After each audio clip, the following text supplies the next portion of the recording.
Hello, everybody. So I'm here today. I'm Susan Barnett, Curator of Yellowstone Art Museum. I'm here today with Michele Corriel, Dr. Michele Corriel. She just finished her PhD. And tell us what exactly you finished your PhD in, and what was your dissertation? Well, I have a master's in art history, and then I got a PhD in American Studies, and within American Studies, my subsection is American art. That's the kind of overall picture.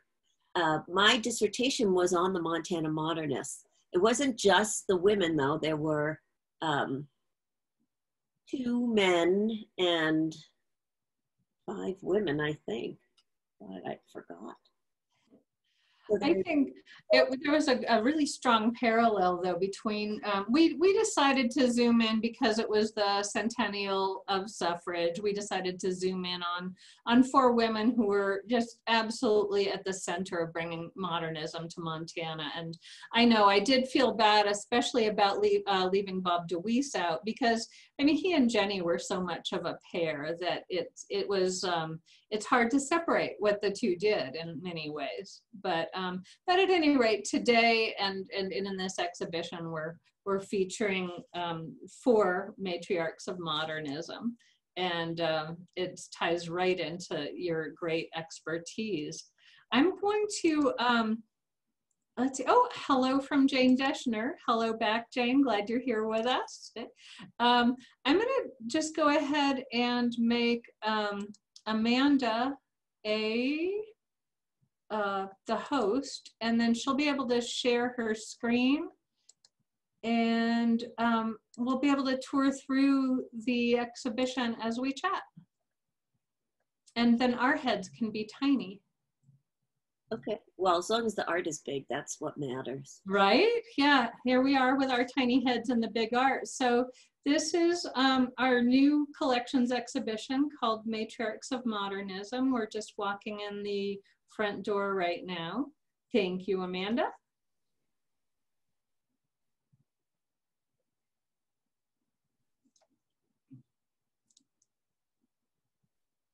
It's nice to be able to do this virtually because that way, I don't know, it just works better with Zoom. And this recording, this 360 Live, will be up on our website, and people will be able to walk through on their own as well. So we're starting with a painting by Isabel Johnson. I think this was one of the paintings that you wrote about, isn't it, Michele? I wrote about a lot of her paintings. Uh-huh.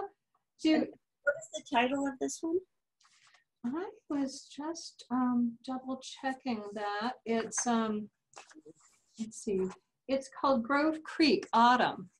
Okay. Just sometimes the colors are so different than what I was looking at from your archive photos, as we were talking about earlier. Right. It's true. It's one of the things that we're starting to take on with our collection, and I'm excited about doing a better job with taking good photos of our collection to have in our online database, and just getting more information in our online database. But yeah, it's wonderful to see this in its full vibrancy, isn't it? Oh yeah, it's beautiful. So this is one of the paintings I'm sure that Isabel did just right around her ranch at the base of the Absaroka Mountains. Yeah, she, that was basically her subject matter, was everything on her ranch, around her ranch, all the different seasons from the creek and the rivers and the mountains. And one of the things that I love about her is the way that she portrays the colors in nature are not kind of what we think of. Like this one is autumn, but even in her winter ones, they're just full of these subtle colors. And the way that she is able to bring in the little, parts of the landscape that normally we don't see. So she allows us to see things in in a different way than normal, than like just looking out your window, or even walking through. If you walk through this, you know, you might not pick up on all these little things that she was able to include because she grew up here, she lived here, she loved it. I mean, the ranch was everything to her. So, and you can really see that love in all of her paintings. Yeah, it's very representational. I mean, it seems like a landscape with mountains, but you're right. It's also very much a painting, and it's when you zoom in, it's about shapes and shadows and contrast. And I always think of Cezanne when I see Isabel Johnson's work. There's very similar kind of solidity. And go ahead. Oh, I'm sorry. She was just very influenced by him. Stockton once noted that Cezanne was really her mentor, despite all the schooling she went to. Sure, yeah. Is there anything else that you want to talk about with this one, or shall we go down the hallway and introduce the other three? Let's travel. Okay. So here's a selection of work from Frances Senska. These are, you know, Frances, she did so many, and we'll come to her Hungarian partridges in a little while, but there's just something, I don't know, I always think of the Hungarian partridges when I think of her work because of the kind of earth tones and humility in a way. And she tended to do functional work. I think she, speaking of a few minutes, her artist statement was simply, I make pots? Yes. Yeah. And she wanted to make things that were useful. She was the daughter of missionaries in Cameroon. That was where she was born. She moved to the US as a teenager, I believe, when she was about 16. She went to high school in Iowa. And I love, you know, I think all of these artists are very deeply connected to place, to this place. Even though some of them came from, you know, other places and moved here as adults. Isabel Johnson grew up here, but you know, Frances moved here, but her work is it's literally of the place. She dug her own clay and her own glazes and did tests for it and figured out, you know, which clays would work for what purpose. And so there's that very strong actual physical connection to place that I think is just wonderful about her work. One of the things that people probably don't think about is how much of a sort of a scientist she was. She had lists and lists of her glazes and temperatures and, you know, what everything needed. She was very, very precise, but also experimental about that. And also she loved to decorate her pieces. That was a quote from her in one of these old videos that I found. And she said that she just loves to decorate things. And you can see that she's, you know, she was a printmaker before she was a ceramicist. And so, you know, you could see that artfulness in her work, in the decorations, in her color choices. I think she was, the utilitarianness of her pieces, I think it comes from her father, who was, he was a missionary, but he was also a carpenter, and he was very functional and like things went a certain way. And she learned to use all of his tools to build things. So, I mean, she was a very, you know, methodical, functional person. She was in the Navy before she, you know, during World War II. And somebody told me that she trained as a Navy pilot. I don't know that for sure. I didn't find that, but it is, you could totally see that that is a possibility. I did read that somewhere. I you know, if you said, if you didn't find it, it wasn't in your thesis, I'm sure I did see that somewhere. So, yeah. Somebody told me, and I tried to find it, but I couldn't. I like the theme and variations in this work too. I mean, she's making functional pottery and she's making sets of things, but they're not exact. Every bowl's a little bit different in size. Every decoration is similar but different. It works as a set, but each one's unique also. She's not really a production potter. She was also very interested in making sure that her work remained affordable, so everybody could have a piece if they wanted one.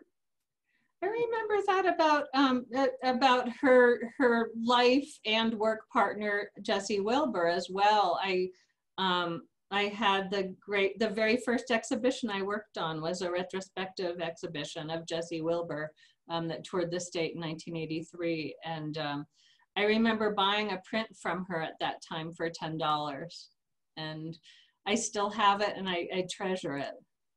Well, let's introduce our next artist.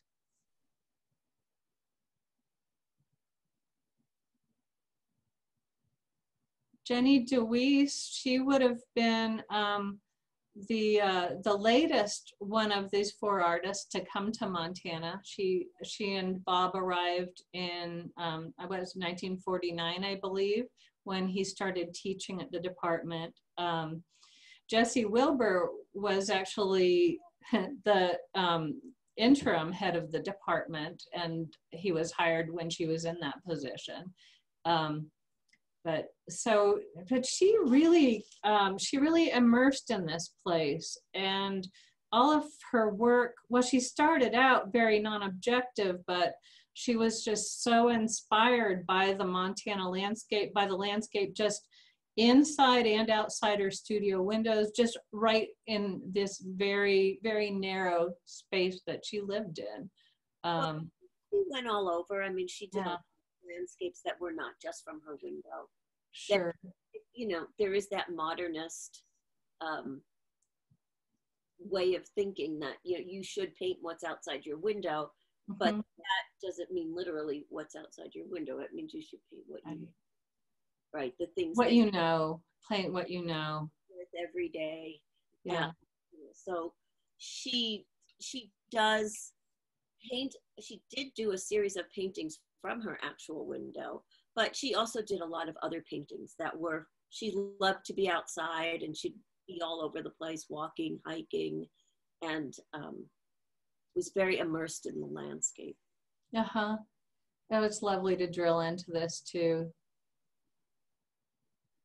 The spaces, it's like early Mondrian in some ways, where the spaces are as active as the lines, and this could have been a place outside her window. This one is called, is it Bluebird? Let's see.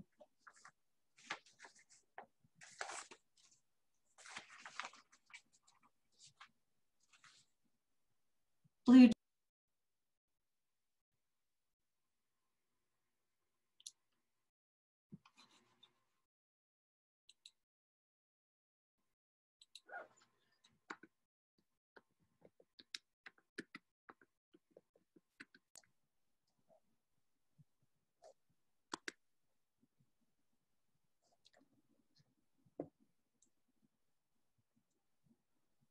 Oh, you're back. You're back.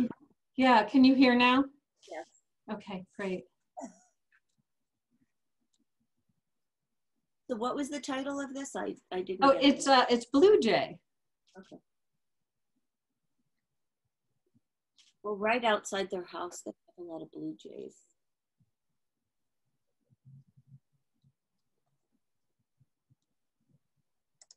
Okay.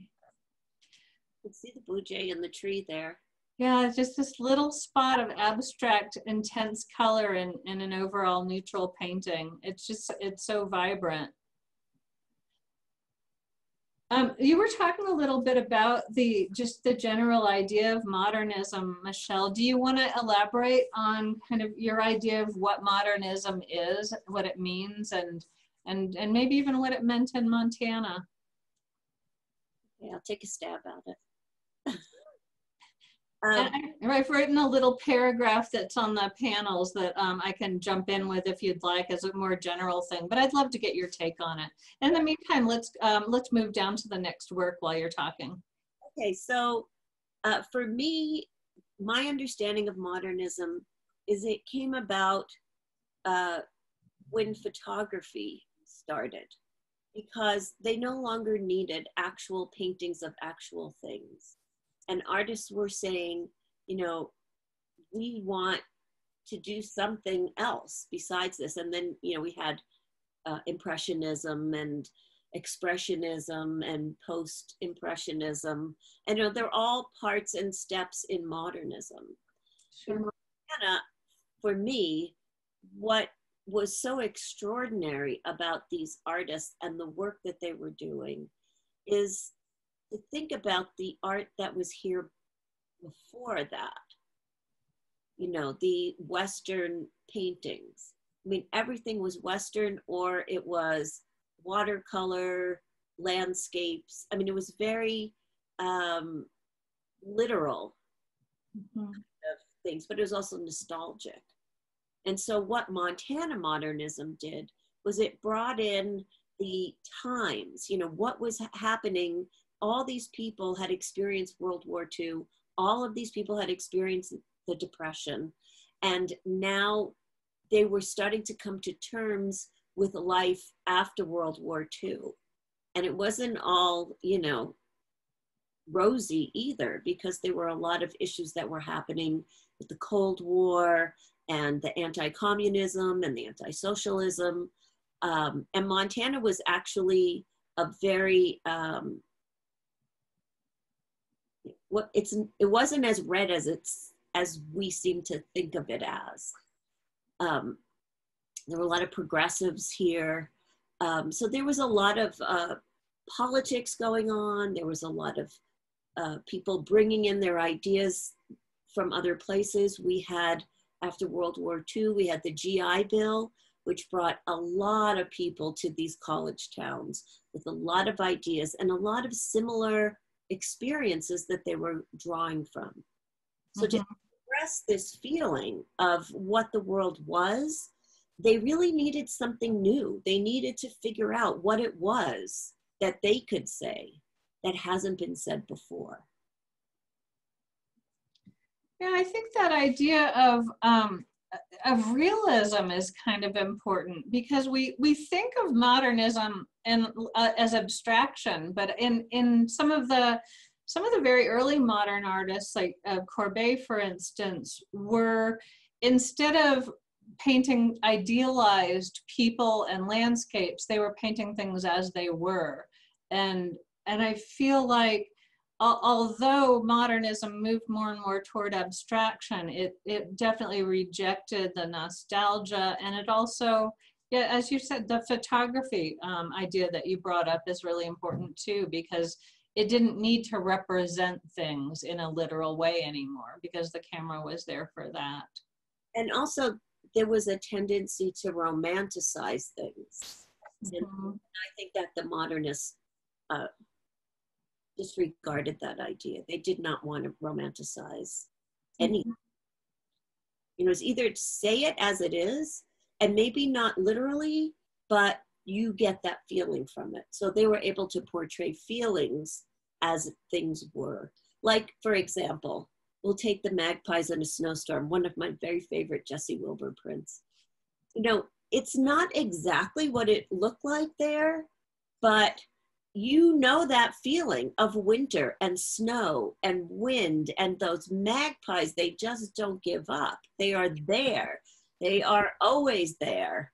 And for this print, Jesse used 20 different colors of white to make this print. Wow. So even if you can't see it, they're all there. I believe this was the last print that she made too. It's my favorite as well. It's such a great image. Yeah, that feeling of the snowstorm, the chill, and these these raucous, and as you say, they just won't give up birds. And you know, so many people kind of hate them, and yet they're beautiful birds and just indestructible. And noisy. And you can Yes. almost hear them from the painting, right? Yeah. Wonderful. Let's move down. So I think we've introduced all 4 of our artists, and now we'll see a few. This is Jenny DeWeese's wall. Okay. And yeah, so the work on the left is the earliest one that's in the exhibition by Jenny. It was made, let me just check and see if it's dated. 1958 is the date on this one. It's called Abstraction 2. So this was, you know, pretty early in her career where she really is doing strictly non-objective work. I mean, but it still has the complexity and kind of interest of a landscape or a figurative painting. I think there's elements that even kind of reflect things in the world. That's a hard thing to do, to paint non-objectively and to get that same kind of complexity that you do when you're looking at the world for inspiration.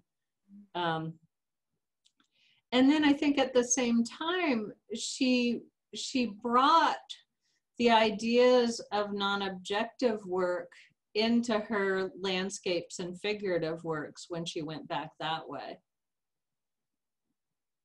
You know, the non-objective part of her brain was always there.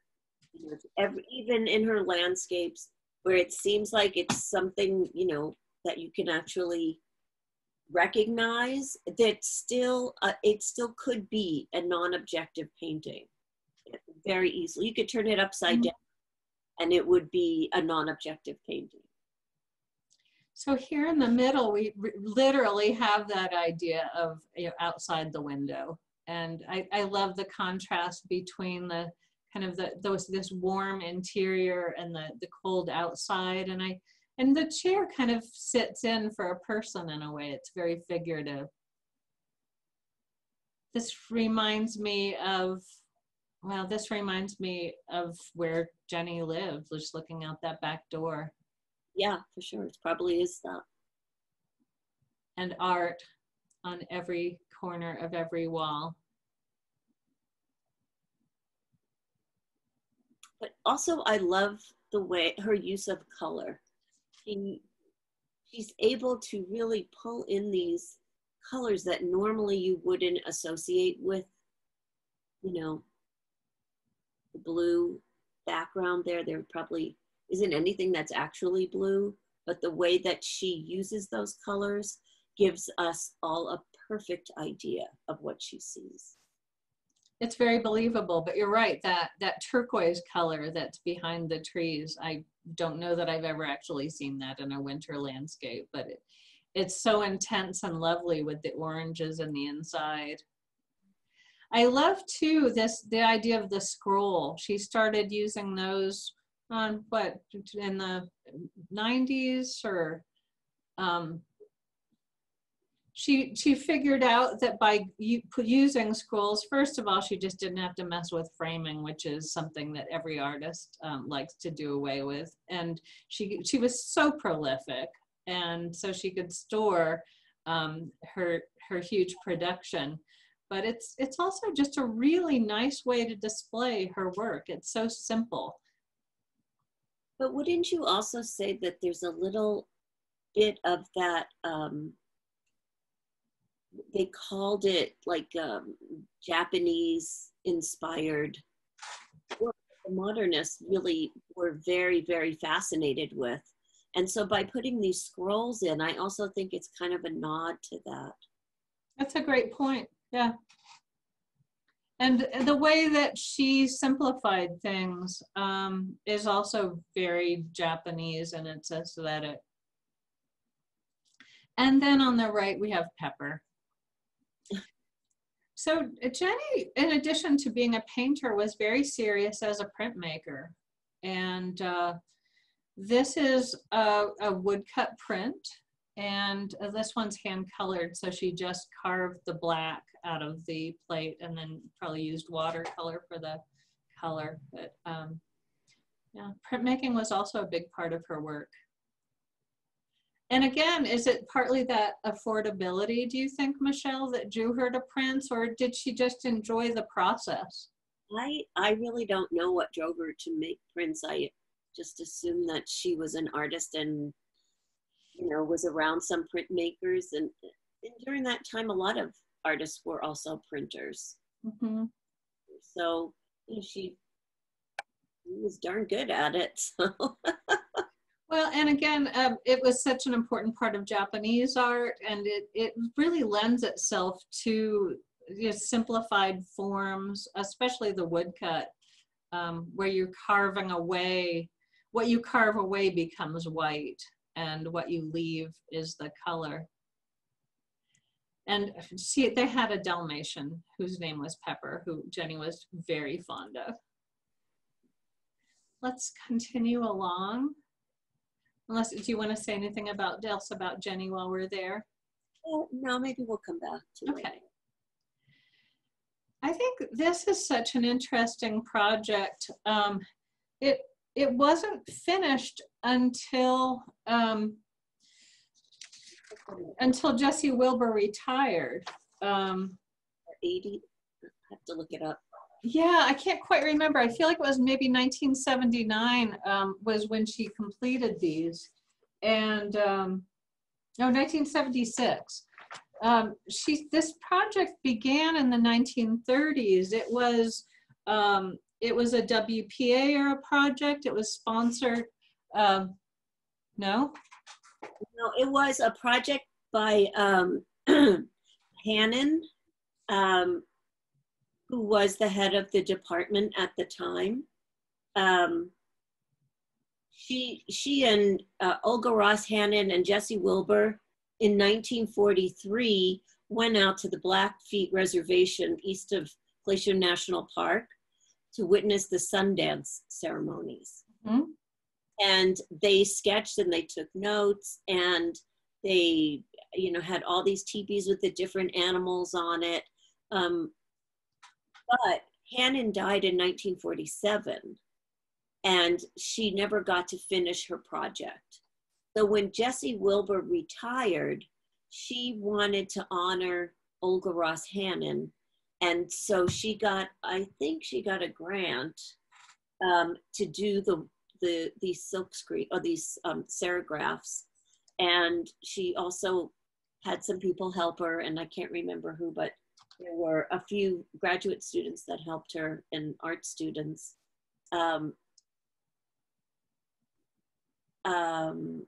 And so that it didn't actually come to fruition until 1976.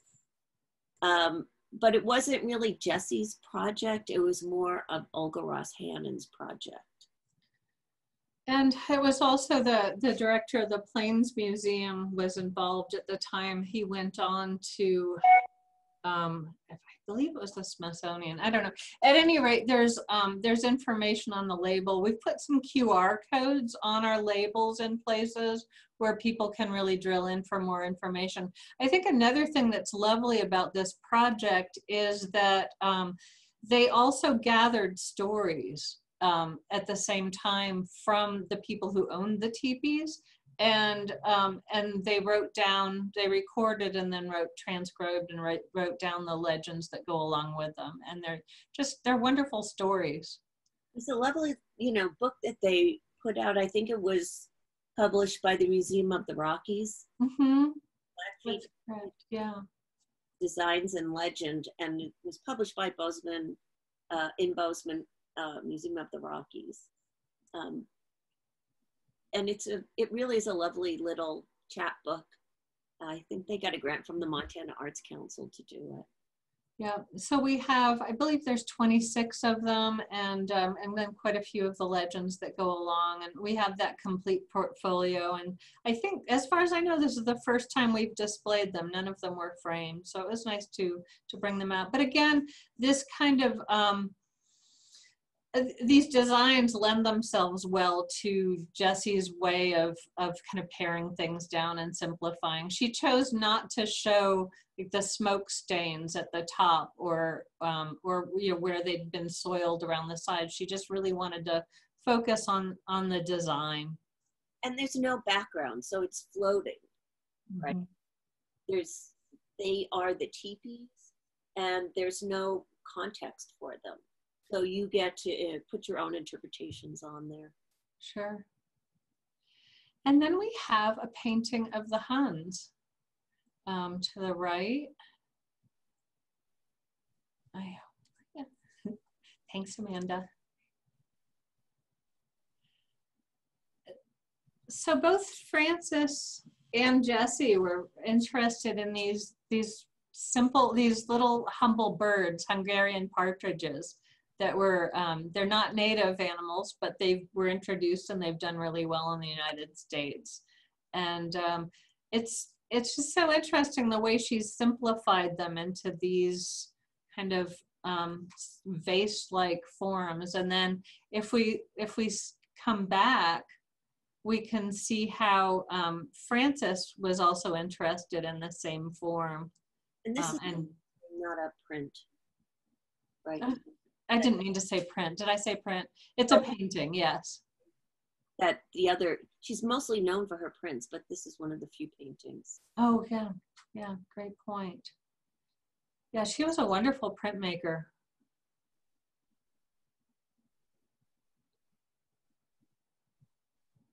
Actually, she told me that she had worked as a stencil artist when she was young for a while, and that she was absolutely comfortable with a pair of scissors, more comfortable with a pair of scissors than a pencil in a way. And I think she had a way of thinking in terms of form that comes from making stencils, and she used screen printing a lot, which is a process of stencil making. And then, yeah, you see that same kind of formal simplification in this painting. And then we also have Frances's Huns. And it's just lovely to see the same kind of simplified forms and patterns and colors in Frances's work as Jessie's. Very similar anyways. I love those little Huns that she did. I think almost everybody must have one in Montana. I know I have two. How about you? Yeah. So, and each pair is a little different. They're just, you know, themes and variations. You were talking earlier about how she started making these. Why don't you tell us that story? The first time that she made one of these partridges, she was demonstrating on the wheel how to make a clay bottle. And as the wheel was turning, and then she finished it up, and when she was done with the lesson, she just kind of closed the top, and she noticed that it looked like a bird. And then that's how they started. And then she gave them little feet and little heads. But that beak on the top, you can see the body is very sort of bottle-like, right? And the neck is, you know, like the neck of a bottle. And then she just pinched it over, and that's what genius artists do. They just create things on the spur of the moment. And then they became iconic. And oh, that's a great angle there. To look at the Huns that Jessie painted and to compare it to the Huns that are in the case there that Frances made. Mm-hmm. You can see the shapes and the way that they view this. It's more of the idea of a Hun than an actual Hun. And I don't know if you've ever seen a little covey of Huns around, but I get them where I live in the winter. And they are just the craziest thing to see, because they just all go in one little huddle, and they just huddle all around. Then they stop and eat, and then they all together huddle to the next thing. And that, I mean, they do look like that. You can't deny it. They're not those colors, but they do look like that. And their behavior, it just feels like those little ceramic Huns, they're just getting ready to like get the rest of the group together to go somewhere. Feels like you just kind of interrupted that. And the one in the back kind of has his neck stretched way up, as the one on the left in Jesse's painting does, while the others are kind of more focused on what's going on the ground. I think they're talking to each other. They're very friendly, aren't they? And they like to be in groups. It would be hard just to have one. Yeah. Yeah. So these four artists were so influential in this state. And we still have to drill into Isabel and Frances some more. But Jenny didn't formally teach much, but she was so much a partner of Bob DeWeese, who taught for a long time at MSU, and their home was very much a social hub of the state and a place for connecting artists and not just artists, people, scientists and people who were involved in cultural of all kinds, and actors and singers and dancers. Yeah. Philosophers. And then Frances and Jesse both taught at MSU and influenced, hundreds and hundreds of students over the years. And then Isabel taught at MSU, well, at Eastern Montana College for many years. And so when we go over the other, go ahead. She taught, she would fill in as an adjunct at MSU or MSC. And then she also taught younger kids too. I was lucky to have a drawing class from Jenny one summer, and it was great because she taught us how to reduce all of our materials to a backpack and get outside with them, and it was a wonderful class. She also introduced us to the Montana medium of cattle markers. Okay. It's the perfect thing for somebody that doesn't have a lot of money to invest in art supplies. You don't get too precious with it because it's a great big thick crayon, and it allows you to just lay on the paint and put in shapes and create something that you're not going to get too precious about. What was she like as a teacher? What would she tell you guys?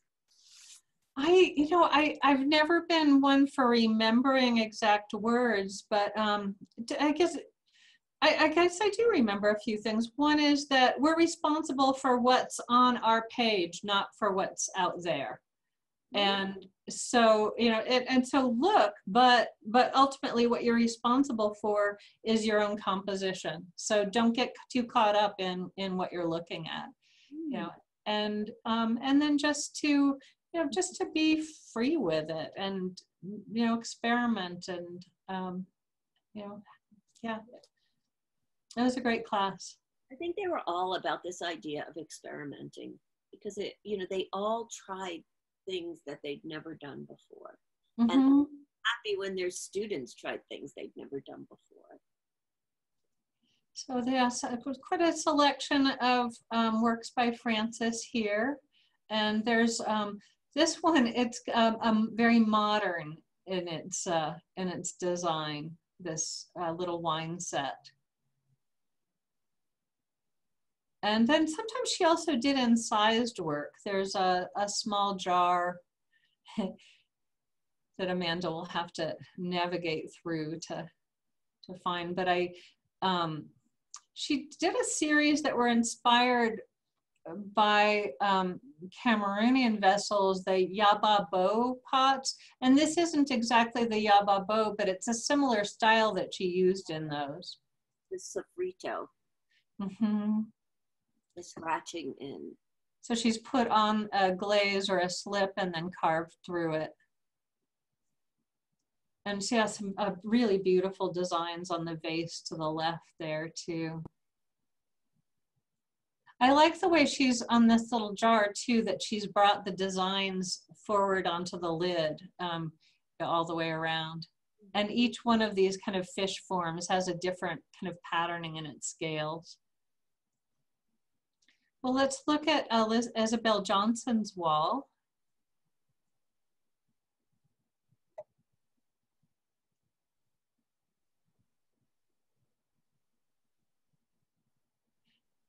This painting reminds me so much of Bill Stockton's work. Yeah, I think so. What's the year on that? Do you know? Can you tell? 1950. That, I mean, they were definitely talking. And, you know, Bill Stockton was all about the patterns in nature and the textures and the repeating of certain things. And the way that you look at the landscape is maybe just super close up relationship with it, which is the relationship that they both had with the land. So I can't speak for Isabel Johnson, but I can say that there's definitely that same attention to color and pattern and texture without a lot of foreground. Like it's hard to find your place in the painting. Mm-hmm. You're right. It's almost a repeated pattern, and in a way it's becoming a little bit of a wallpaper, but it's also got this insider's perspective of what it's like to be right on the ground. Yeah. I mean, you could lay your picnic blanket down. Let's look at the next one, and when we can. And winter, I imagine that that like Bill Stockton, Isabel probably had more time to paint in the winter when she wasn't as actively ranching. Right. She did say that in some interview that I read with her. Uh-huh. The winter was definitely a time when you had more time to paint, but also your light was shorter. So you only have a few hours in the day when the light is good. But I love the way that she painted the cows there. And when we look at that, it's the idea of the cow, it's the shape that they are, it's the way they look in the landscape from far away if you squint, and you can see she taught Ted Waddell. And so you can see that relationship there between the way that she paints her horses and her cattle and the way that he does. And they were both ranchers, and they both looked at the land with this sort of long view, and these abstract shapes would just come out. And again, like the Jenny DeWeese painting that we're looking at earlier, there's these intense colors kind of just buried under the white. Right. You can see the blues and the yellows coming through that you would normally not. There's pinks in there and purples in the snow that we as non-artists, well, me as a non-artist, doesn't normally think of as snow. Snow is white, right? Maybe it's a little gray if it's dirty outside. Mm-hmm. But it doesn't have blue and yellow and purple in it. And yet when she uses those colors, it's completely believable. You're not saying this is crazy. You're saying, wow, yeah, that's cold, right? Yeah, absolutely. And the way they're standing, the way they're some looking down, huddled together, and it's a little like the Huns. It's this group of animals that are just kind of going about their business, and then they're also abstract shapes. And then the landscape. She went back to this place, I think, in her paintings a few times. It is a little island that formed in the creek. I mean, in this painting, you can really see those Cezanne lines of nature that she talks about. And she's actually carved into the paint. And you can see in the branches where when the paint was wet, she went back in with, maybe a stick, maybe the other end of the paintbrush, and actually carved those lines in. And again, it is incredibly intense colors when you really look at it. Yeah, I mean, look in the background there, those turquoise and sky blue and purple. I mean, there is like violet, auburn, all kinds of colors back there. And the black isn't black, it's something else. I mean, it's just incredible. Yeah, she wasn't one for using straight tube colors, was she? No.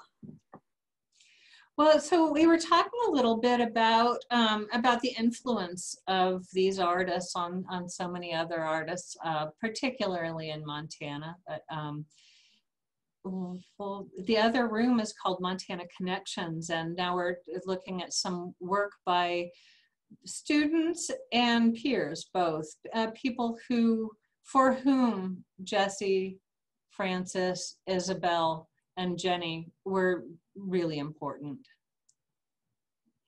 When Frances first started at MSU, in her very first class, she taught Rudy Audio, Pete Volkus, and Leroy Pomeroy. We're all in that first class and all on the GI Bill, former people who had been were veterans from World War II. And these sheep were actually in Isabel Johnson's personal collection, and they're called Isabel's sheep. And they're made out of fencing staples that have been welded together. And who made that? This is Leroy Pomeroy. He was a Billings artist. He worked in ceramics and metal sculpture. There's a number of public works around Billings that are from him. And it's just, I love that there's a mama sheep and a baby sheep, and they're just kind of going about what they do. And then we also have, speaking of Ted Waddell's influence from Isabel, a few paintings by Ted Waddell here. This one on the left particularly reminds me of Isabel's work in the trees. The trees and the cows as shapes.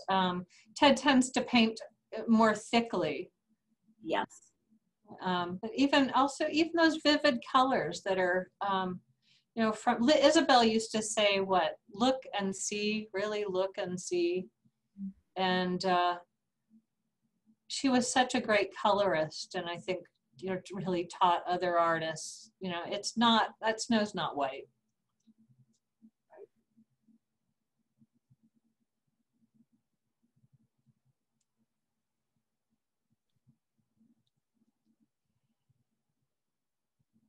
So we have a few works of Ted Waddell here, some horses as well. And this is probably a little bit later work, kind of very painterly. Ted Waddell is somebody who's done a lot of experimentation also. His early work, we have a few things in our collection, very minimalist sculpture. And Donna Lose is another Billings artist who studied with Isabel. Oh, I love that. It's 6 canvases. Yeah, it's 6 panels. And the next artist that we'll look at is Edith Freeman. I love that colors are so similar to Edith Freeman's, the ways that she's portraying this dry prairie landscape that we have in our backyards here. She was a student of Isabel's, right? Yeah, and I think she took her first printmaking class from Isabel and just fell in love with printmaking. And I don't know how many plates she made, but we have in our collection, I think we have around 80 different images from Edith Freeman. She was really, an expert in reductionism. Do you want to talk about what reduction printing is, or should I? You go ahead. Okay, so this is it's a lino cut. So the plate was made on linoleum, which is quite easy to carve. And with a reduction print, the artist would first print, they would first carve away anything they wanted to leave white. Like those little tiny spots of seeds were probably carved away. And then she would have printed probably the next lightest color, maybe a light yellow. And so we would have had a big field of light yellow with these little yellow dots. And then she carved in the places where that light yellow is. And you're always working one behind. And working this way, there's no going back. However many you print from the beginning, that's how many you'll have in the end. When you get to the end, the plate has been carved with everything that's on there, and it can't be reprinted. And it's a beautiful carving in and of itself. We actually have a couple of her plates that sometimes we show. I mean, it's just a whole different way of thinking, that you have to plan out exactly all your colors and how many steps you're going to do and where everything goes. And I mean, it's a very mental kind of an art, as opposed to just like hitting the canvas and, you know, going crazy. It's true. And there is some improv, and there's also there's a lot of unknowns that happen. And she tended to use transparent inks also, or semi-transparent. So each color is being affected by the next. And I think she also enjoyed the surprise of it. But you're right, the main lines, the things that are very prominent, like the trunks of the trees and the details of the flowers, that doesn't happen until the very end. Wonderful colors. Beautiful. And the very thick ink from all those layers of printing.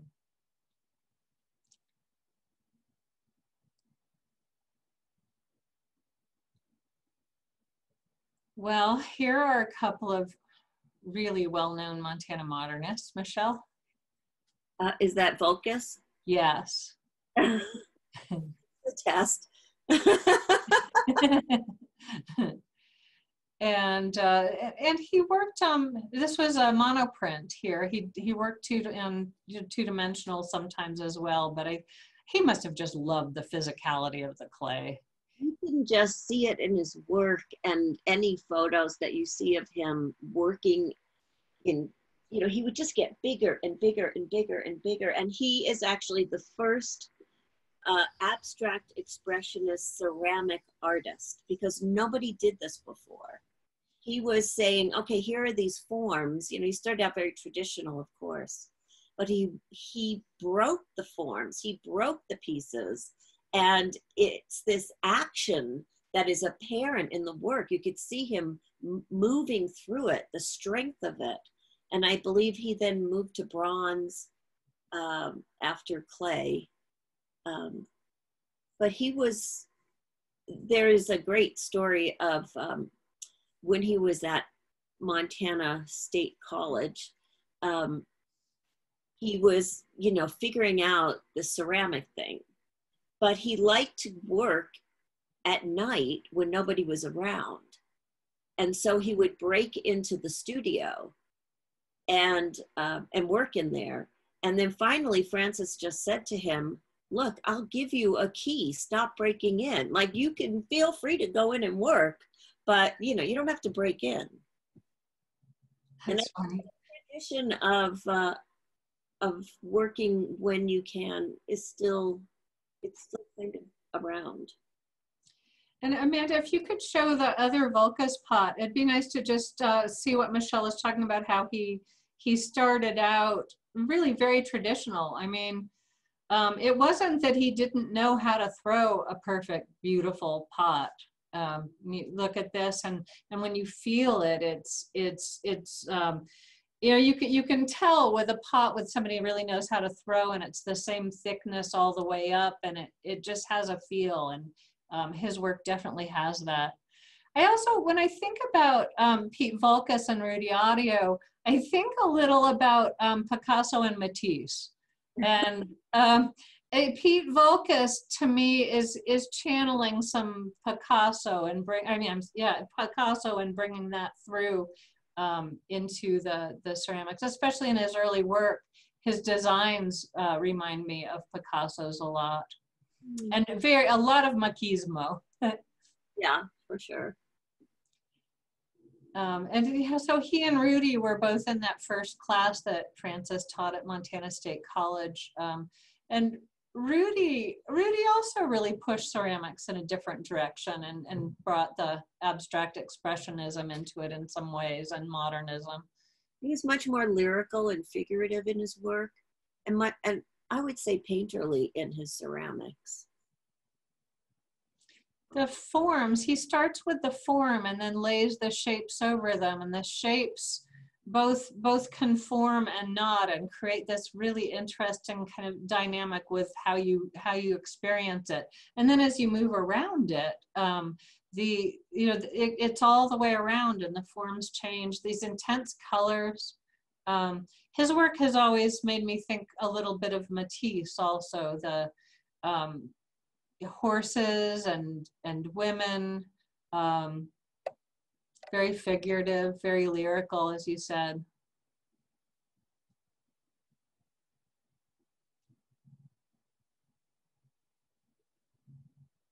Beautiful. Yeah.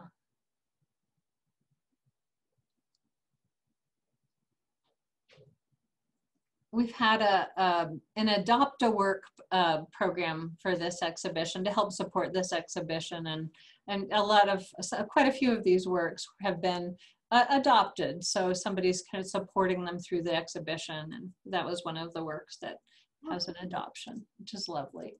So here's an artist that we've both seen quite a bit of recently and are very fond of. We just had a major retrospective of Bill Stockton's work. So Stockton really, I mean, he was so connected to Isabel. They're both ranchers, and I think Isabel was one of Stockton's lifelines, being in a place, well, being isolated in many ways, culturally isolated. Right, because he lived up in a very, very tiny corner. I mean, it was drivable to Billings, but it wasn't like you could just walk next door to your neighbor. And the DeWeese family was also very important to Bill. He would just kind of drive to Bozeman sometimes. Well, that's beautiful. Isn't it? And it reminds me a little bit of the way that Isabel draws back into her painting sometimes.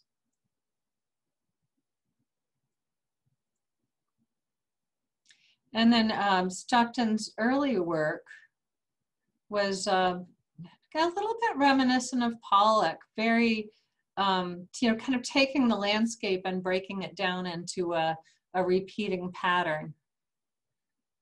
This one is inspired by pines, bull pines. And there is a feel of kind of the shape of a pine tree, the needles, the way that they drape, but then just absolute mark making and color and pattern. The closer you are, the more exquisite that painting is. From far away, it doesn't look like anything. And then when you get close to it, you can see all the strands of lines and color and the movement and the textures in there. And it's just incredible. You can get lost in there. It's been layered and layered and layered. And yeah, and from a distance, it kind of looks like a brown and yellow painting. And then you drill in and look at it. Reds and yellows, intense blues.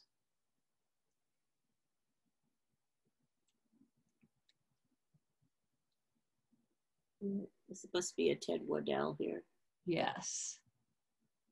You can see those shapes if you, I don't know how easily you can go back to the Isabel Johnson cattle, but you can see those shapes there. They're really speak to each other. I mean, they're not the same, but they are the same language. Something about the way that they're huddled in the landscape, spread about, the way that they kind of face the same way and don't. And yeah, it's an insider's painting of of how cattle are in place. And obviously it's, you know, another snow scene, right? More cattle in the snow, which there's a lot of around here. And the snow's a little dirtier here. The cattle have been eating,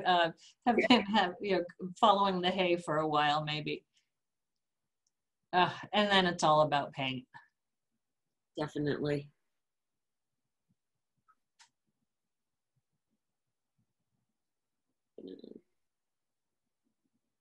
So many colors in there, and when you pull back, you don't really notice them as much. It's another one that, yeah, when you pull back, this painting's very neutral. Mm-hmm. Yeah, grays and, yeah, a dingy winter day. For me, paintings like this are the best company. You know, you could really have a dialogue with them, whatever the day is. See different things over time, like that Stockton one, I could live with that forever. And let's I know we're confusing poor Amanda here. Sorry, Amanda. You're doing a great job with the tour. Thank you. And then some of Bob DeWeese, who I wouldn't say was influenced by the, you know, Matriarchs of Modernism. Of course, he's married to Jenny DeWeese, but yeah, definitely one of these it's just central people who kind of made changed the culture in our state. And this is this Walney's Hill? Is this? Yes. So this, he saw this every day when he went down the road. And so there are quite a few iterations of this particular hill. And it just became almost a blank canvas for him to put his own voice on. So he did a lot of themes and variations with that particular scene. Yeah. This is also based on Walney's Hill. And Bob DeWeese had a long series of neckties, of men wearing neckties. And so in this one, he has turned a photograph of Walney's Hill sideways and used that as a necktie. Oh, that is just, one of the things you have to love about Bob DeWeese is his sense of humor. It's amazing, yes. So out there, and you just, you know, have to laugh. It's like the surrealists, you know, and the Dadaists. They just use this very ironic sense of the world and put it into their art, and it just touches you in that place. That, I don't know, do we have an irony bone?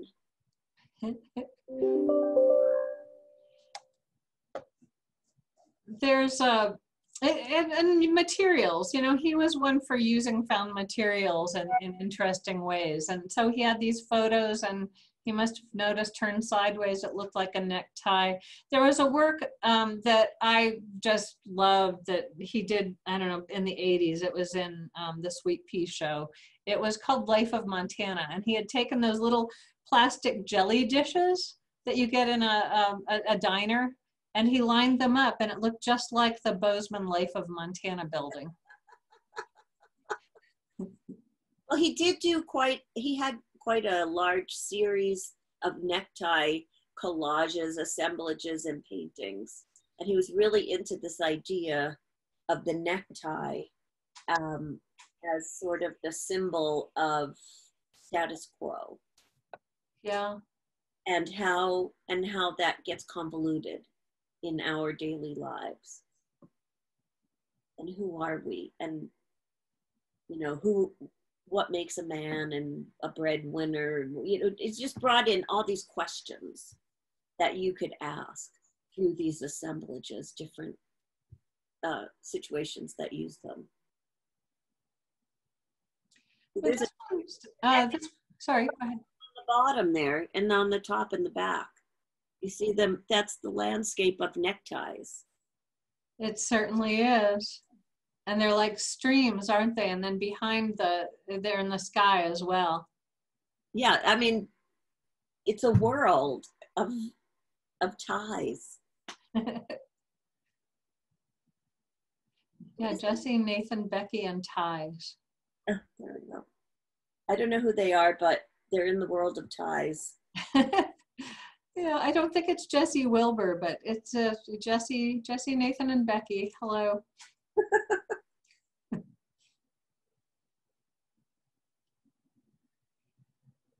This was another one where our database photo doesn't do it justice at all. A painting by Jerry Rankin, and yeah, it looked brown in our database. But he's another artist who studied with and then became a peer of the Montana Modernists. He's did in a lot of times, a lot of his later work is based on sound and music, tempo, that sort of thing, light.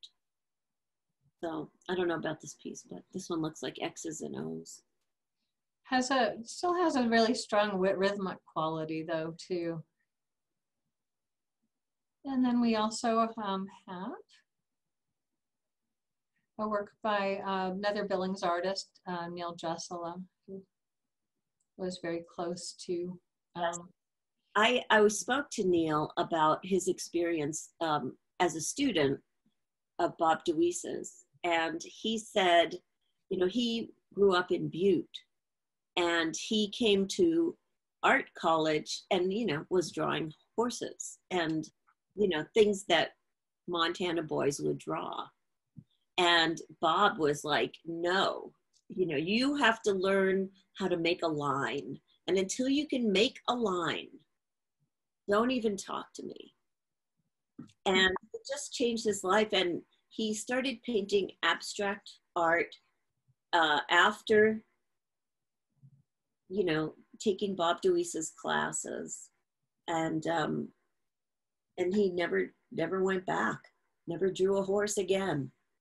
You know? Yeah, this was a painting that he made in the 70s. I think it was kind of Vietnam era, and he talked about this particular work really being the start of a new direction in the work that he was making.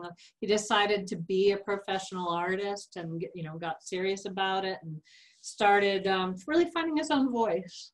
And it's interesting to see this work alongside what he's doing now. The colors are actually very similar. He's kind of come back at full circle in some ways.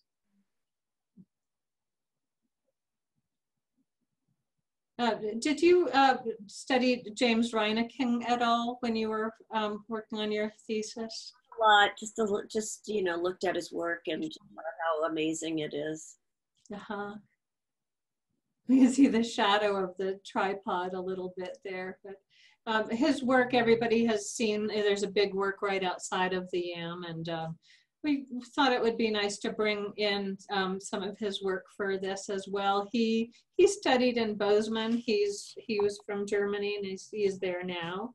But I think Francis was very influential for him. He's a very minimalist conceptual artist, and you know. And then we'll just kind of Patrick Zentz. You know, another rancher artist. We have a lot of rancher artists in this state. And Patrick really has come to art from the perspective of a scientist. He's very interested in systems of measurement and of creating instruments to both measure and I think experience the landscape. So, I mean, this piece is actually, in a way, it is a landscape. If you look at the rods, which this is also a musical instrument, it would be hooked to a compressor, air would be coming through the pipes. It's like a pipe organ, and so it has, you know, like a flute-like opening on the top of each of these rods. So the pitch is determined by how far these wooden stops are pulled out. How far the wooden stops are pulled out is determined by the horizon line. So this work would be set in the landscape, and he would walk around and position each of these wooden stops so that it aligns with the horizon. And that then would determine the pitches. And then I think the volume, or there's another part of it that's determined by the wind and how it changes the vein.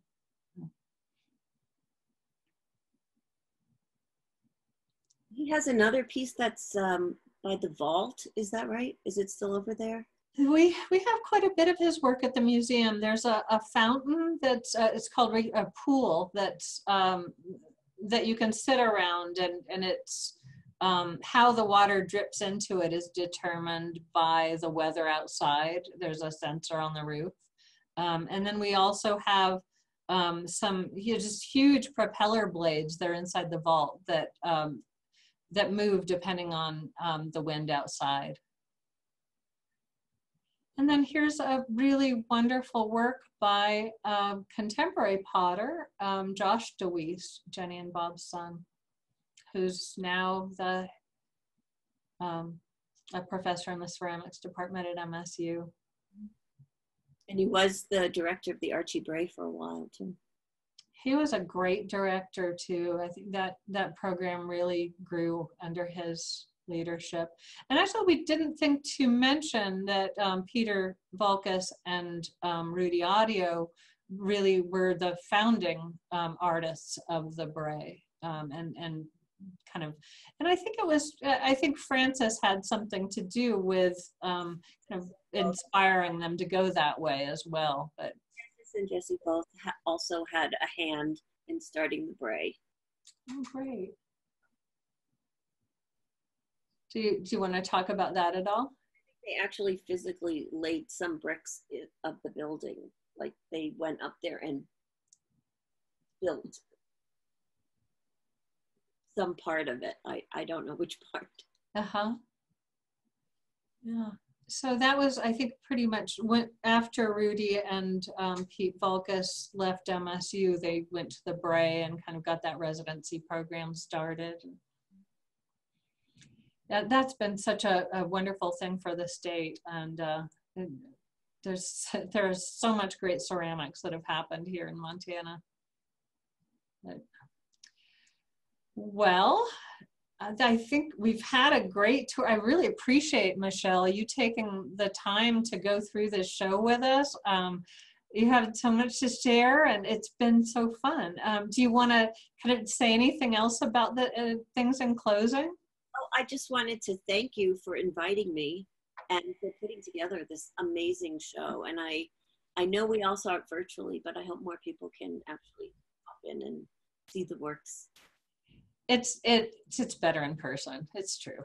And thank you so much for joining us, Michelle. It's just been great to have your insights, and I hope you're able to come see it in person. So do I. I hope we all can be in person soon. And I guess I will just say that as far as coming to the YAM in person, there's no place that I really feel safer other than outdoors or in my own home. We are doing a really good job with distancing and sanitizing and not having too many people in, and we wear masks, and I don't know, I hope people will feel comfortable coming in over the next few months. Thank you, Michelle. Thank you. Thanks for having me. Thank you to everybody who is listening in.